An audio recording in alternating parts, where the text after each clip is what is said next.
కొత్త కాంట్రాక్ట్స్ ఇవ్వకూడదు. మరి మీకు అది అప్పుడు అధికారంలో లేనప్పుడు అర్థం కాలేదా? షిరిడీ సాయి సంస్థ గురించి పదే పదే విమర్శలు చేశారు, ధర్నాలు చేశారు, లేకపోతే విఘ్నేశ్వర కంపెనీ గురించి ఆరోపణలు చేశారు, అవన్నీ అప్పుడు గుర్తురాలేదు. మీకు అసలు తెలుసా?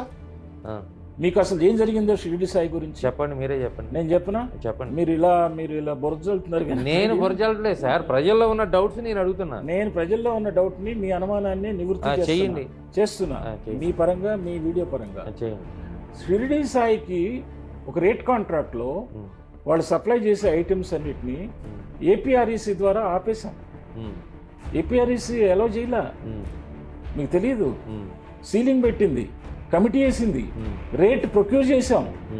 ఆ మినిమం రాక్ బాటం రేట్లోనే వాళ్ళు చెప్పింది ఫాలో అయ్యింది ప్రభుత్వం. అదొక నియంత్రణ సంస్థ. రిఫార్మ్స్ ఆ విధంగా జరిగినాయి. కానీ మీ పార్టీ వాళ్ళు ఎవరు ఈ విషయాలు చెప్పట్లేదండి, వాళ్ళకి నాలెడ్జ్ లేక.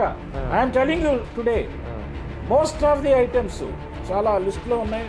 ఆ అగ్రిమెంట్ రేట్ కాంట్రాక్ట్ విషయంలో అప్పుడు 1924 ఇచ్చిన రేట్కి రివిజన్ జరిగింది.